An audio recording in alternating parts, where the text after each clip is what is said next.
Hello everyone and welcome to another casual review. Today I'm talking about Pokémon Blue. Pokémon Blue released in 1998, meaning I was about 6 years old. And just like any little brother, I got into the franchise through my older brother who was super excited about the games coming out. I'm not exactly sure if the anime came out before the game, so I have no idea how my older brother found out about Pokémon, but he just needed to get his hands on it. And unfortunately for him, my mom said that he can only get it if he shared the game with me. And so we both shared a copy of Pokémon Blue, and this was about 3 decades ago at this point, so my memory may be a little bit foggy, but I think eventually he convinced her to get his own copy, so he got red, and then I was left with the blue that we both previously shared. I may be misremembering that, though. And while I did play many games before this one definitely sticks out in my mind, obviously because of the staying power of Pokemon, but also it kind of released around a time when I was learning how to read. And just, if you weren't around at the time, I mean, you probably understand what it's like now with Pokemon all over the place. But back then, the games and the Pokemon cards, all of that was banned from school because that's all anybody would talk about. It is crazy thinking about how not much has really changed over these almost 3 decades. I mean, kids nowadays still love Pokemon, and so it's just fascinating to me the staying power that this franchise has. That being said, I do have a lot of nostalgia about this game. It isn't perfect, but it definitely has a place in my heart because it's just so nostalgic, and I have so many memories of trading Pokemon and battling with my friends and my brother and collecting the cards and reading the player's guides. I love the water-painted artwork that all the Pokemon have in this first generation. I mean, I know all of these 151 Pokemon by heart, names and types, and then each generation afterwards, I get a little more foggy in terms of like the exact names of all of them. And there's definitely like a charm to the sprite artwork. Now, obviously, if you throw out a Pokemon and you're looking at its back, sometimes these things are just not recognizable at all. But I definitely like playing against these Pokemon and seeing their sprites. And it definitely it had a different art style than Pokemon today. I don't want to say like edgy or dangerous, but there's definitely like a cool factor there, that 90s cool factor. So about Pokemon Blue, I decided to play this time on my Nintendo 3DS. The main reason is I like the idea of being able to transfer up these Pokemon up to my modern games like Pokemon Violet. Whereas if I did play on my cartridge, it would be a lot more cumbersome transferring them up to that. Actually, I'm not actually sure if that's even possible. Whenever I do replay one of these Pokemon games, especially one that I've played a lot of times before, I like to vary the type of Pokemon that are in my party just to keep things fresh. You know, it's obviously easy to go for all the really strong, cool Pokemon, but I can only have a team of Charizard and Gyarados and Arcanine so many times before I like to mix it up a little bit.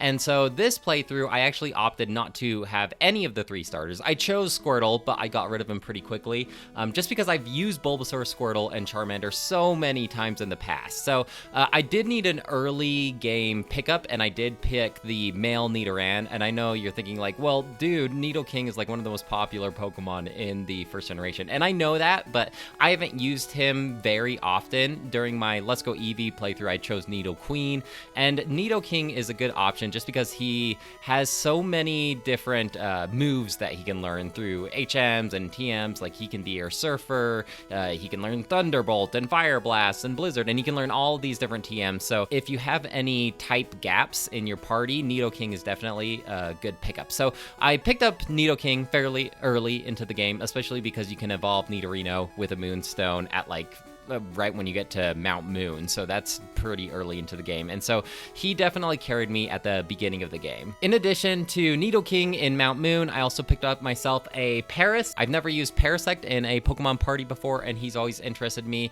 His sprite in this game in particular looks really cool. Not the back one, the front one. Unfortunately, grass and bug type moves that are viable late game are far and few between, and so he was kind of like my gimmicky guy because Parasect does learn the ability Spore, which has 100 accuracy, which puts enemies to sleep. It's a lot better than Sleep Powder. And so my tactic with him is I just put the guys to sleep, I pop a bunch of sword dances to get his attack really up, and then I'd either take down the enemies in one shot with Slash or Dig.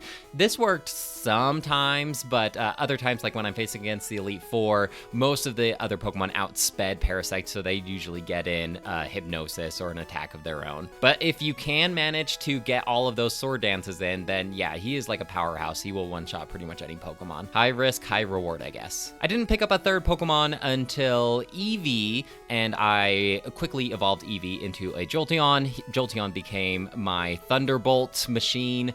That's basically the only move that I used on him. He is very fast and he does lots of damage, and he definitely helped facing against the Pokemon League. After Jolteon, I picked myself up a Doduo, which I evolved into a Dodrio, because in games like these, unless you have an HM slave, if you've never played a Pokemon game before, an old Pokemon game before, HMs are your abilities to like traverse across the world. So if there's like a tree in the way, then you have to teach a Pokemon the HM Cut, which will then cut the tree down. Fly is an HM, which allows you to fast travel to any city that you've been to before. And so it's pretty much a must to always have Fly on your team, some kind of flying type. In addition to this, you also need Surf. And so Surf, I picked up myself a Cloyster. Cloyster being really good as my water and ice type. For some reason, I always forget that ice and ground types are in the first generation. I always imagined them being introduced later, but there's really not too many different types that were introduced later. I think second generation only introduced Dark and Steel, and we didn't get a new type until Fairy, which is like generation 6 or 7. I think the problem is ice type just goes fairly underutilized, and ground type is so similar to rock type that I don't really imagine them in generation 1. And to round off my team, I chose a Hitmonlee. Normally I do opt for the Hitmonchan just because I like giving all the different elemental punches to him, like Fire Punch and Ice Punch, but this time I opted for Hitmonlee, which I actually was fairly surprised with Hitmonlee because he's fast and he hits really hard with his high jump kick move. And so in the end, this team actually turned out fairly good, and I beat the Elite Four first try, and I'm like 10 levels under my rival and Lance's Pokemon. And yeah, I just had an answer for every obstacle, every type of matchup that I came across. I was able to handle it. I'd say the main problem with like pre-planning a team in the way that I did is a lot of the really cool Pokemon you're probably not going to pick up early game. Like if you wanted something like an Aerodactyl, Kabutops, a Jinx, something like that, you're going to be playing most of the game without your whole party. And so I feel like by the badge 5 or 6, I was able to have my whole party, which was nice. I will say playing this game, I missed a lot of quality of life features that I'm used to in newer Pokemon games. Like your item storage is just so clunky. You can hold maybe like 20 items, and this includes everything. Your key items, your TMs, your HMs, your battle items, and quite frequently you will get the message that your pouch is full and you can't pick up any more items, and so you have to like walk to the computer and you have to deposit all the items that you want to save for later. And the PC management in general is awkward in terms of like depositing and withdrawing your Pokemon, because you can only have 6 Pokemon on your team at once, and so you have to store them in these boxes with only a set amount of Pokemon being allowed in them. And if you do catch a Pokemon and your current box is full, then you're just kind of out of luck. So you have to like go and change the box you're in, and you have to save, and it's a very clunky system. And I think that they've made a ton of improvements in this aspect, even with the new games where you can like just manage your party and your PC Pokemon all in one go without having to go to a PC. Even just like using HMs, eventually Pokemon just kind of got rid of HMs in general and had different ways of you navigating throughout the world. But in this game, you can't even like go up to a tree that needs to be cut and press A and you'll just have your Pokemon cut it. You have to like open up your menu, find the Pokemon that knows the HM cut, and then select cut. It's tedious. But probably one of the biggest frustrations is there's no move descriptions. Like if one of your Pokemon levels up and they say, hey, Jolteon wants to learn Pin Missile, do you want to learn it? It doesn't give you like any information. Like, it doesn't say what type pin missile is. It doesn't tell you the accuracy or the power. Luckily, we do live in a day and age of the internet, so I can just easily look up what has more power, Mega Punch or Takedown. But back then, that wasn't really an option, so you needed maybe a player's guide. I mean, some people did have internet like dial-up, but really it wasn't really an option for most kids. So you just kind of had to, yeah, I'll learn this move, and then you'll have to like figure out what the move does. They definitely could have been clearer on this front. But let's talk about the world itself. Let's talk about Kanto, the original land that you explore Pokemon in.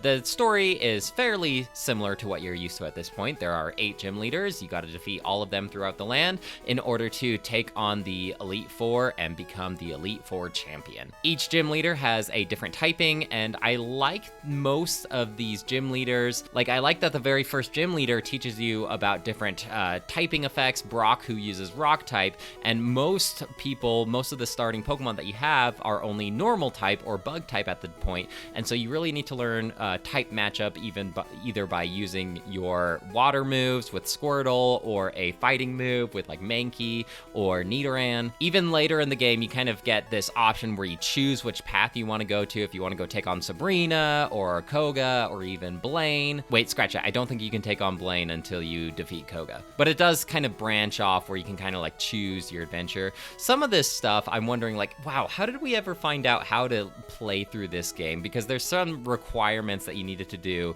in order to beat it. Like, you needed to get a beverage from the vending machine in order to give it to the guard, so then you can get into Saffron City. I guess that's just the kind of stuff that you found out by talking with your friends at the playground or a player's guide. The bad guys in this one are obviously Team Rocket, the original bad guys, and I really like Team Rocket, super nostalgic about them, and I think Giovanni in general is a good leader for the Team Rocket, and a surprise, he ends up being the 8th gym leader, and that's like a big plot twist. Or maybe it's not, maybe you're able to figure it out. One of my favorite parts about this game isn't necessarily like the gym leaders, but it's actually like navigating through the Team Rocket hideouts. Granted, I do wish that Team Rocket were allowed to use a more variety of Pokemon rather than just your Weezings and your Golbats and mostly poison type and Raticates, but it is fun kind of like navigating through the buildings, and I like navigating the Team Rocket hideouts a lot more than I like navigating the caves, because caves you can encounter wild Pokemon, and the encounter rate for